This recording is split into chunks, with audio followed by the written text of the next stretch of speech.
So I made a huge mistake with my sales systems, and this in this video I'll break down what that mistake was and how I've learned from it. So most agency owners they say the same thing, and it's not necessarily wrong, but it's not entirely true either. So people, often they say, we just need more leads. It's all about more outreach. If we had more traffic, we'd close more deals. And that's not directly wrong, but again, it's not entirely right as well. But I thought it was all about getting as many leads as possible. I thought it was about more cold DMs, more forms, more traffic. I used to think that that was all creative agencies needed to scale.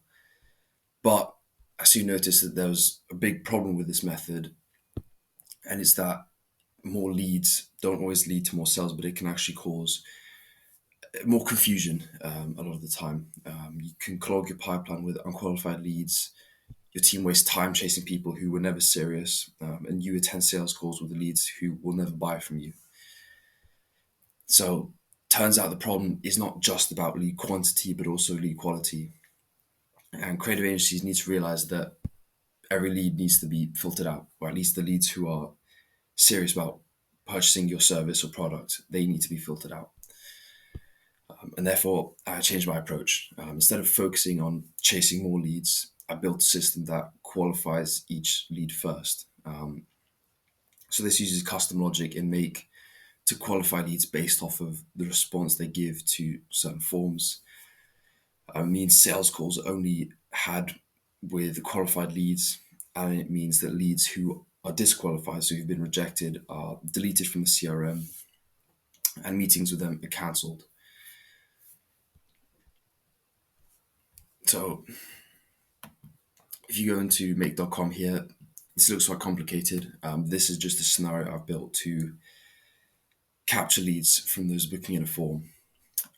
So this is a watch response module for Google Forms. This would be replaced with an actual Calendly watch response module, where basically a lead comes in to book a call with your creative agency. They fill out these details. They select. They fill out these three last details for qualification criteria. So depending on what they select here, they'll be either qualified or disqualified.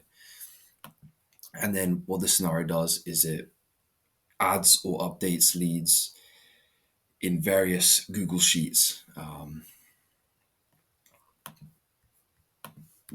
It looks quite complicated because this scenario is searching through three different Google Sheets. It's searching through January, February, and March leads, essentially. And it's seeing, does the email exist in this sheet? If it does, update them and then move them to the March, the newest sheet. And if they don't exist, then search the next month and then do the same and the same until you get to March, and then you either update, or if they don't exist in March, so it's a completely new lead, then you'll add a new row in March. Yeah, what it means is you can have a sheet for every month or every quarter for your leads. But anyway, regarding the lead qualification, if I just go into any module that is either updating or adding a lead, like here, March, adding a lead, if I scroll down, this is the logic that I use to qualify leads. And obviously, this can be fully customized. This is just an example. But what this logic is saying is that if the budget is this value under 500 a month, or the business size is 0 to 10, or the business type is a digital agency or a freelancer, then select true. If not, select false. So true means if I go into the rejected column here, true means the rejected is ticked on. So that means that the lead has been rejected. And what happens here is the lead will be then captured in Google Sheets, and then they will be dealt with. You'll send yourself Slack messages about this lead, and then they'll be moved from Google Sheets and either moved to the CRM, either updated or added new in the CRM. To To give this a demonstration, an example, I'm just going to run this one March module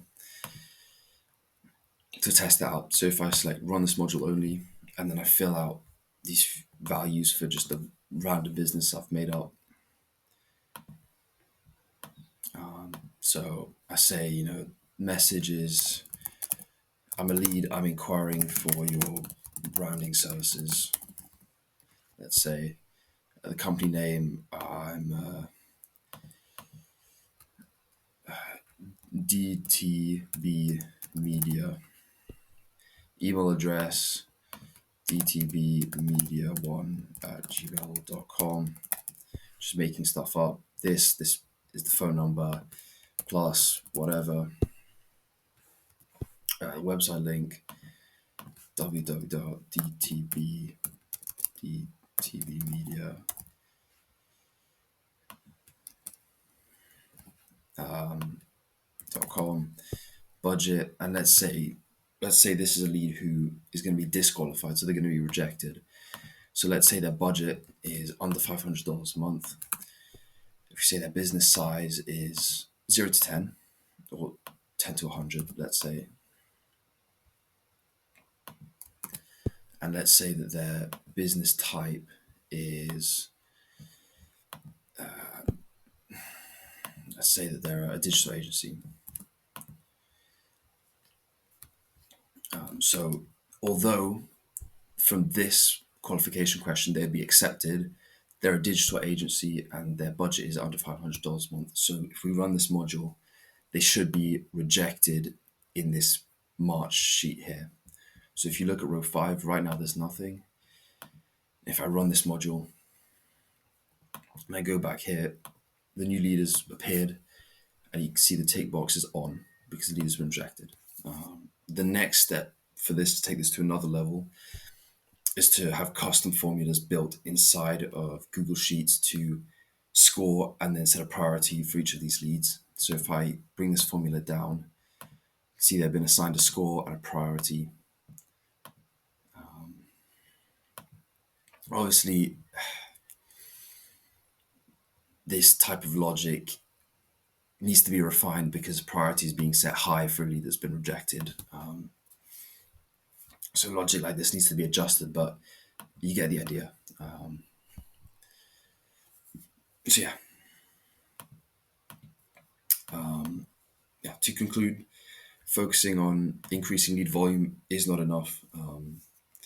Proven systems that qualify and filter leads are also needed, in my opinion.